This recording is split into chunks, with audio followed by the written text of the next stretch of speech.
Hello, good morning, welcome to my practice. Bonjour et bienvenue à la pratique d'aujourd'hui. Cette petite séquence va s'intéresser aux accessoires du yoga, les accessoires que vous devez avoir ou les substituts qui sont utiles pour votre pratique. I'm just going to focus a little bit here on the sequence on the accessories that are required for yoga and how we use them and substitutes which are also available. So first thing, the mat, la première chose, le tapis. Bien sûr, c'est pas obligatoire d'avoir un tapis, on peut pratiquer sur le sol, c'est tout à fait possible, mais pour une question de confort, c'est quand même bien d'avoir un tapis, ça délimite également un espace, mais on peut s'en passer, si jamais on n'a pas de tapis, on peut quand même faire du yoga, c'est tout à fait possible.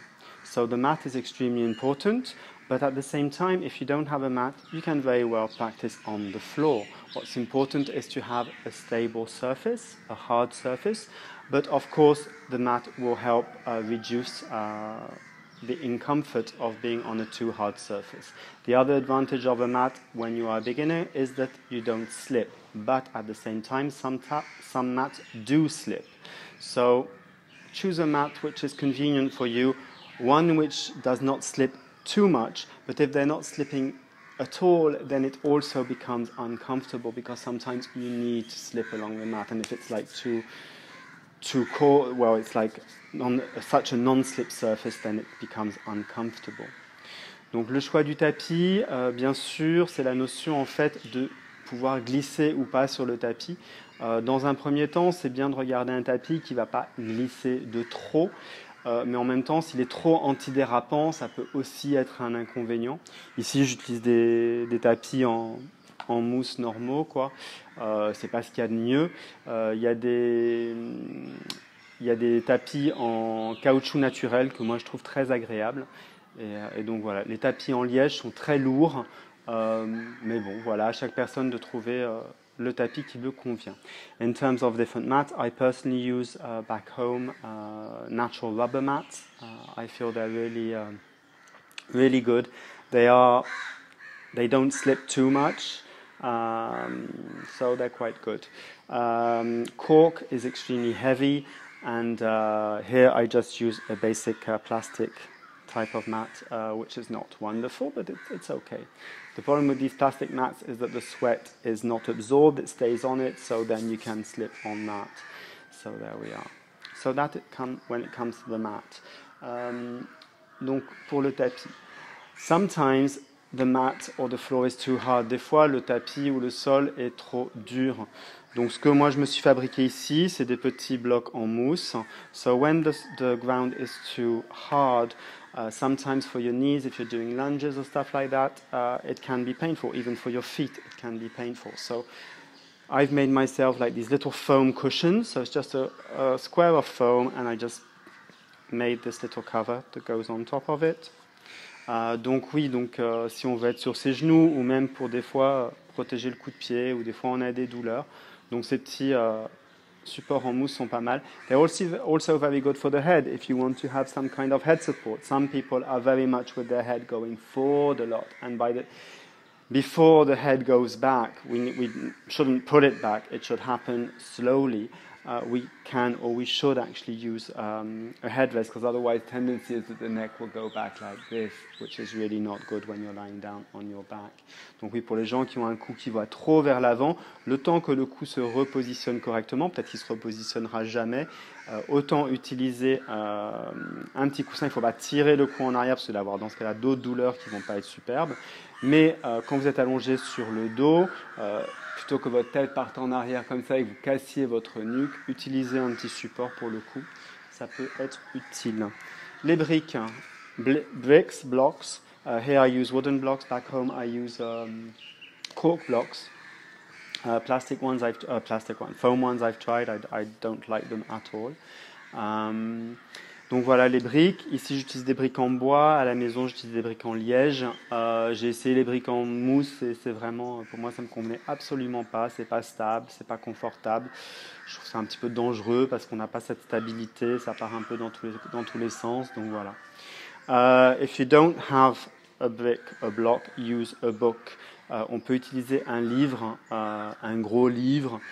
Ça peut être utile dans un premier temps, et puis après, quand vous en verrez l'utilité, bah, vous investirez, vous achèterez des briques. Ça peut toujours être utile de toute façon pour bloquer une porte ou autre chose. Donc, il y a toujours une utilité dans ces petites briques. These blocks, if you don't have one, use a book.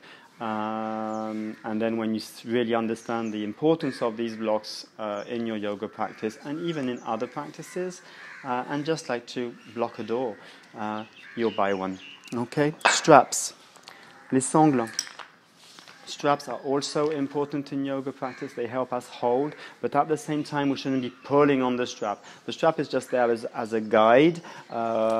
Yoga involves stretching, but it's stretching with muscular engagement. It's not pulling on your on your leg and breaking it, kind of thing, or really tearing your ligaments or hurting your muscles.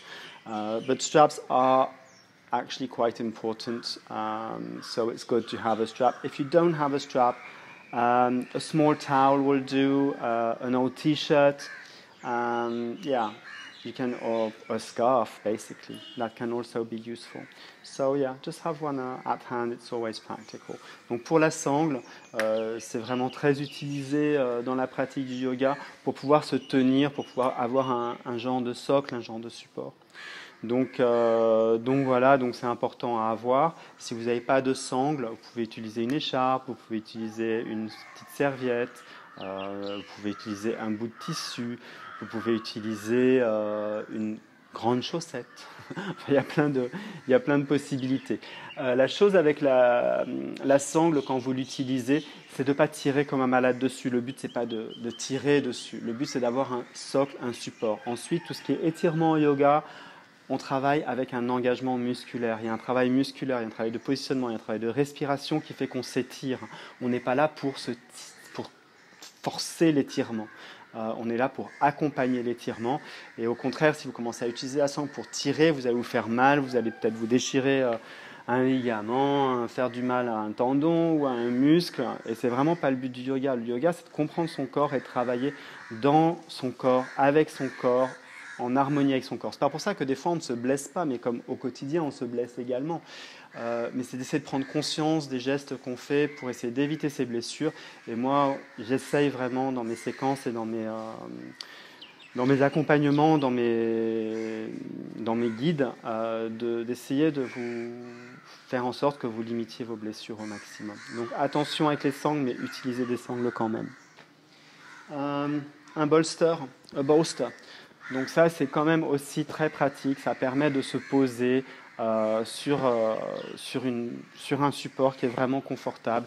Et ça, c'est vraiment utile. Et là aussi, il y a une utilité à côté de ça. Vous pouvez le mettre sur votre canapé. Vous pouvez l'utiliser pour plein d'autres choses. Donc le bolster, c'est vraiment très, très, très pratique. Bolsters are extremely useful within the yoga practice or outside of your yoga practice. They can be used on your sofa as a cushion. A bolster. Basically, what this is just a bolster cover, and I've got 2 or 3 cushions inside here. What's also possible, you can just take a piece of fabric and just basically wrap it around. Vous pouvez prendre un morceau de tissu, le mettre autour, un morceau de tissu assez large, and just stitch on the side here. Et vous faites une couture droite ici, et voilà. Et si vous n'avez pas de machine à coudre, investissez, achetez une machine à coudre.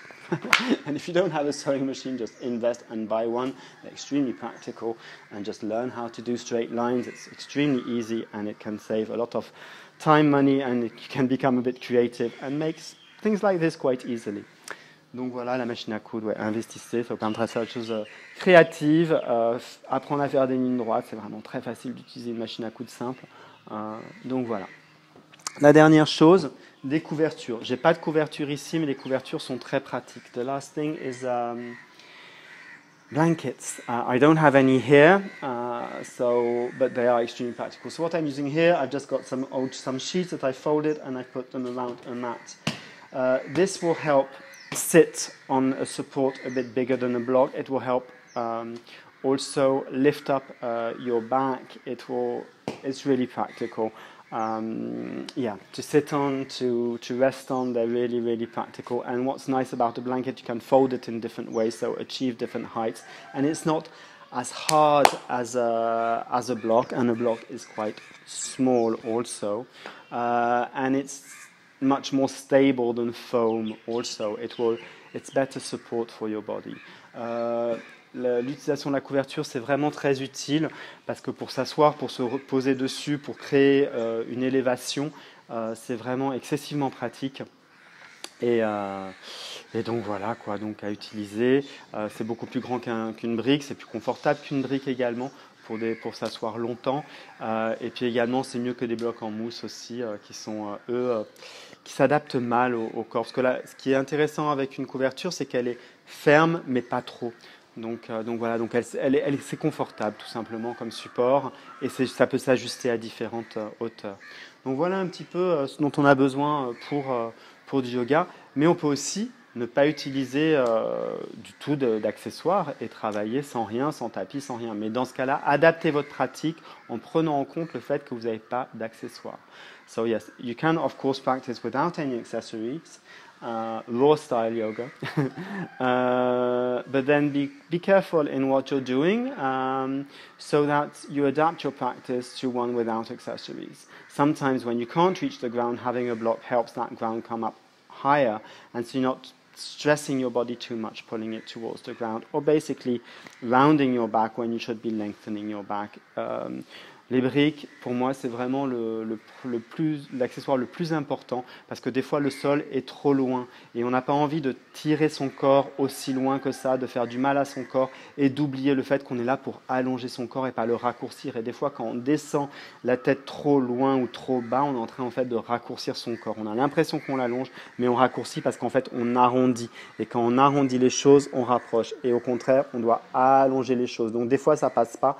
Il vaut mieux venir mettre un bloc ici pour tenir plutôt que de venir arrondir et descendre. Et on n'est pas là justement pour faire du mal à son corps, on est là pour lui faire du bien. We're not here to hurt our bodies, we're there to heal our bodies and give them better flexibility and develop better understanding of our bodies. Last but not least, the wall. La dernière chose qui est assez importante, un mur.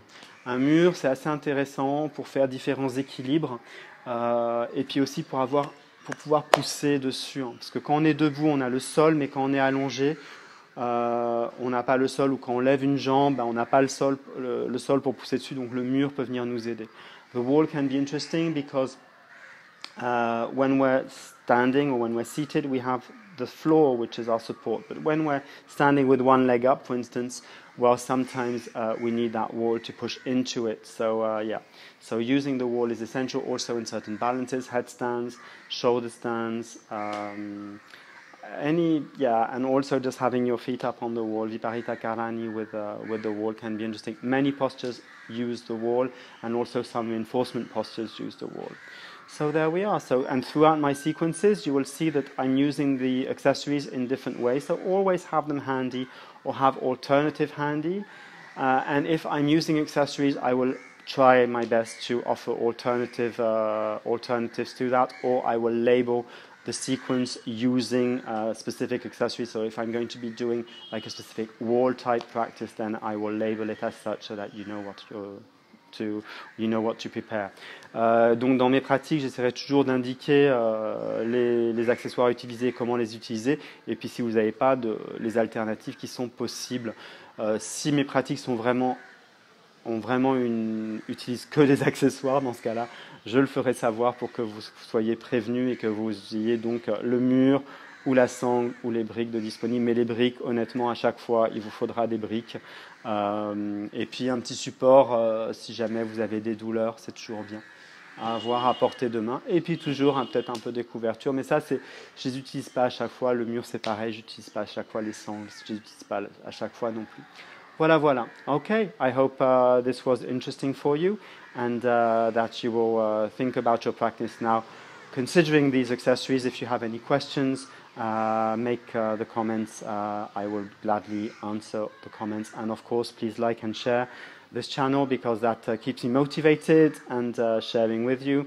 There we are. Today is a special day. We're going towards the new moon, but it's also this, I'm in India now, and this coronavirus is starting to develop here. So yeah, having to deal with that. Tomorrow the country will be completely blocked. Nobody can go out or in of the country anymore as of tomorrow. So there we are, but I'm in a nice environment, I hope a safe environment, and it should be okay.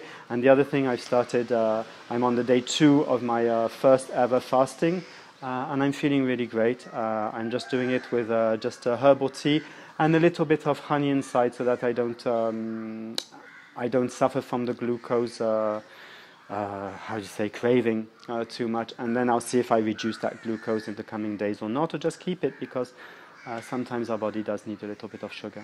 Okay. Donc voilà, donc juste aujourd'hui, ça commence à devenir des journées un petit peu spéciales parce qu'on est dans le confinement. Ici, je suis en Inde. Et donc, il y a un confinement total qui va être mis en place à partir de demain. Et le pays a été fermé complètement à l'étranger, ce sera aussi à partir de demain. Donc voilà, on rentre un peu dans des mesures un peu plus strictes, ce qui n'est pas trop mal, parce qu'on est dans un pays dans lequel le risque de propagation est immense. Les gens vont avoir beaucoup de mal à se confiner. Déjà, ça fait depuis 15 jours, 3 semaines qu'il y a une certaine prise de conscience, mais c'est une prise de conscience vraiment très limitée et je vois le risque de propagation tout autour de moi. Donc voilà, on verra bien. Moi, je suis isolé dans une maison qui est assez confortable, mais bien sûr, des fois, je suis obligé de côtoyer des gens. J'essaye de faire attention après, mais c'est pas spécialement facile, mais bon, on fait avec. Et donc voilà, je suis quand même dans un beau cadre pour ça. Et l'autre chose, c'est que j'ai commencé donc un jeûne. C'est la première fois que je fais un jeûne. J'ai commencé hier. Donc je suis dans mon 2e jour de jeûne. Je vais voir si je tiens. Mon but dans un premier temps, c'est de déjà tenir 3 jours et de voir ensuite, au bout des 3 jours, comment je me sens, de passer à 5. Et puis après, d'envisager aussi de prolonger ou pas en fonction de comment je me sens. Pour l'instant, je me sens très bien. C'est un jeûne à base de tisane. Et puis avec agrémenté d'un petit peu de miel quand même pour avoir quand même du glucose, un petit peu de sucre, pour pas être justement dans un manque trop important de sucre, mais que du liquide et que des tisanes et de l'eau, donc voilà, du citron. Voilà, voilà, voilà. Donc merci beaucoup et puis surtout partagez, faites des commentaires, ça me motive de savoir qu'il y a des gens qui aiment ce que je fais ou qui me donnent des commentaires pour me permettre justement de progresser dans ma pratique. Je vous remercie beaucoup.